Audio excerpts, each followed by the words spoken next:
Assalamualaikum warahmatullahi wabarakatuh. Perkenalkan, nama saya Mustika Dewi Anggraini, mahasiswa sastra Indonesia semester 3. Di sini saya akan mempresentasikan tentang tindak tutur kajian pragmatik berdasarkan teori John Langsau Austin. Nah, pertama-tama saya akan menjelaskan apa sih itu pragmatik. Menurut KBBI, pragmatik berkenaan dengan syarat-syarat yang mengakibatkan serasi tidaknya pemakaian bahasa dalam komunikasi. Pragmatik sudah banyak dikenal sebagai cabang linguistik terbaru dan termuda. Pragmatik adalah cabang ilmu linguistik yang mempelajari makna bahasa berdasarkan konteks, situasi, dan niat penutur. Sebelum lanjut, saya akan menjelaskan tentang pragmatik dan semantik. Pragmatik dan semantik itu sama-sama mempelajari makna kan, tapi terdapat perbedaan antara keduanya. Nah, pragmatik itu berbicara makna ihwal penutur, bukan makna linguistik. Jadi dalam pragmatik kita tuh mempelajari makna yang dimaksud oleh penutur gitu, bukan berdasarkan makna kata yang diucapkan penutur. Kemudian makna pragmatik bersifat triadis. Maksud triadis itu apa sih? Triadis itu makna berdasarkan 3 unsur yang saling berkaitan, yaitu bentuk kebahasaan atau tuturan, konteks atau situasi, kemudian pemahaman penutur atau pendengar. Lalu, makna pragmatik tidak dapat lepas dari konteksnya. Jadi, makna pragmatik itu selalu berdasarkan konteks. Kemudian semantik berbicara perihal makna linguistik yang sama sekali tidak dikait-eratkan dengan konteks yang mewadahi dan melingkupinya. Nah, dalam semantik, makna yang dimaksud itu makna berdasarkan kata yang diucapkan penutur, bukan maksud dari penutur. Kemudian makna semantik bersifat dietis.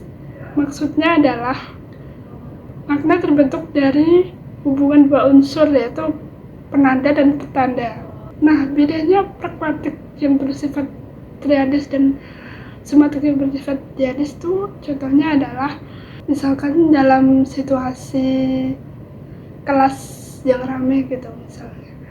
Terus dosennya tuh bilang, ini ruang ngobrol atau ruang kuliah ya.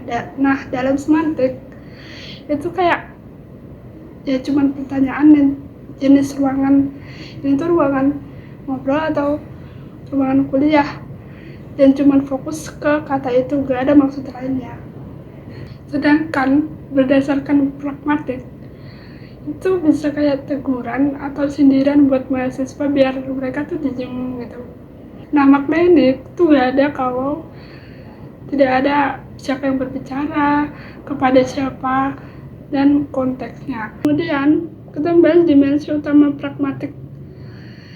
Levinson 1983 menyatakan bahwa pragmatik berfokus pada hubungan antara bentuk bahasa dan penggunaannya yang mencakup berbagai aspek seperti tindak tutur, implikatur, deiksis, dan kesantunan. Nah, tindak tutur itu melibatkan 3 jenis tindakan, yaitu ilokusi, lokusi, dan perlokusi. Sedangkan implikatur adalah makna yang tidak dapat diungkapkan secara jelas gitu, tapi dapat ditarik dari konteks atau cara ucapan tersebut disampaikan.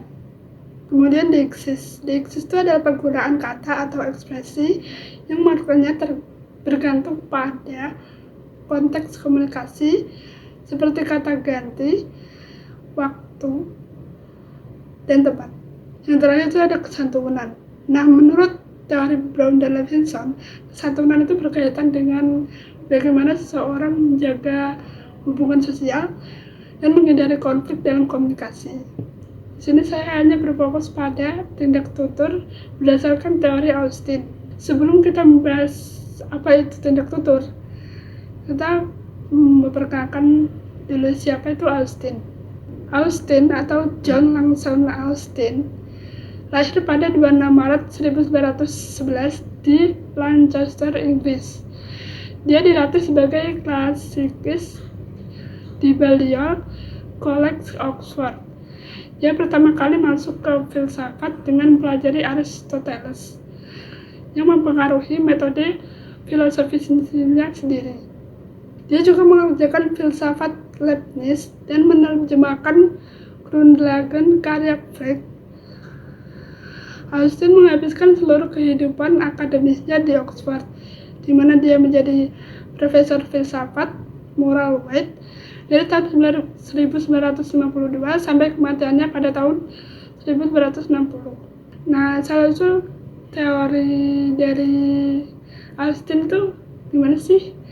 Nah, pertama, kontribusi Augustine yang paling terkenal untuk filsafat kontemporer itu adalah teori tidak pidatonya, yang disajikan dalam buku How to Do Things with Words, Augustine 1575. Dalam pelajaran pertama How to Do Things with Words, Augustine menelusuri perbedaan tentatif antara konkretif dan performatif sebagai pendahuluan untuk penyajian tesis utamanya.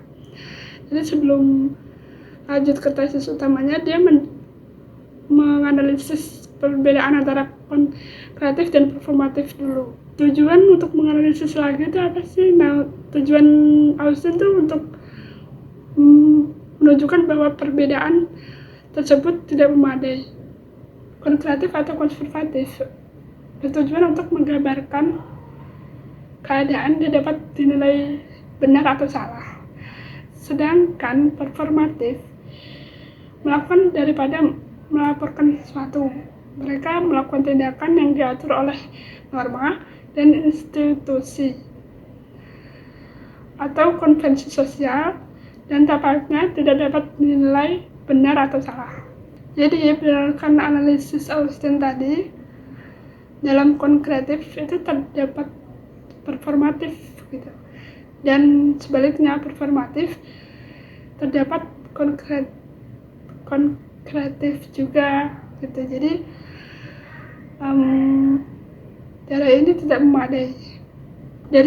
Dari pernyataan ini, kemudian Augustine mengembangkan teori tidak pidato lagi dengan membedakan tindakan lokusi, ilokusi, dan perlokusi.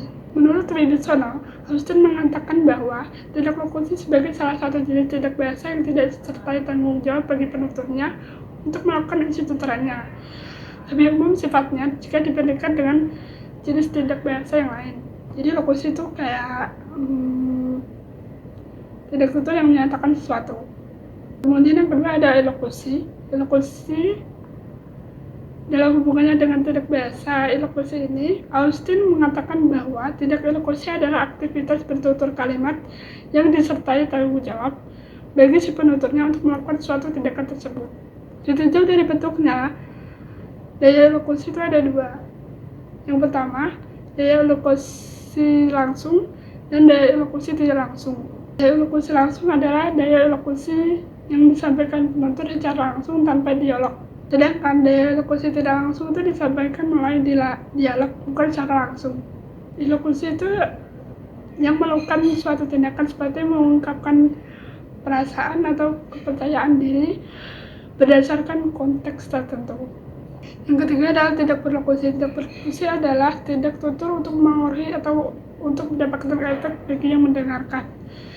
Efek atau pengaruh itu dapat secara sengaja atau tidak sengaja dikreasikan oleh penuturnya. Jadi perlokusi itu adalah efek atau akibat yang diucapkan oleh penutur pada lawan tutur. Contoh dalam kehidupan sehari-hari itu misalnya dalam kalimat kamu datang juga akhirnya.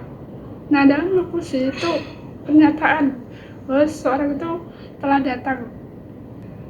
Sedangkan dalam ilokusi itu bisa mengekspresikan kesal atau lega, tapi berdasarkan konteks dan intonasi yang diucapkan oleh penutur.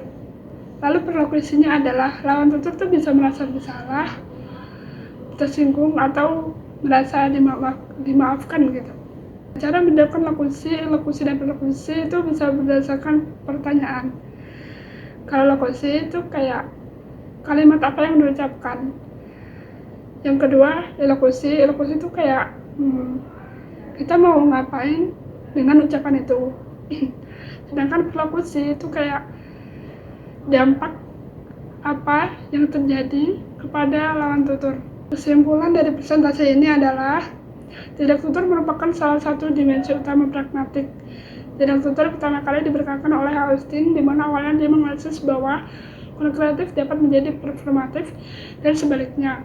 Dari Augustine, tidak tutur itu dibagi menjadi 3 macam, yaitu elokusi, lokusi, dan perlokusi. Dan ketiga jenis ini itu sering terjadi dalam dunia keseharian kita gitu. Dengan memahami tidak tutur ini, itu tuh bisa jadi nggak salah paham, atau kita bisa lebih berhati-hati dalam ucapan kita. Sekian presentasi dari saya. Sebelumnya mohon maaf jika ada kesalahan atau kekurangan kata. Terima kasih. Wassalamualaikum warahmatullahi wabarakatuh.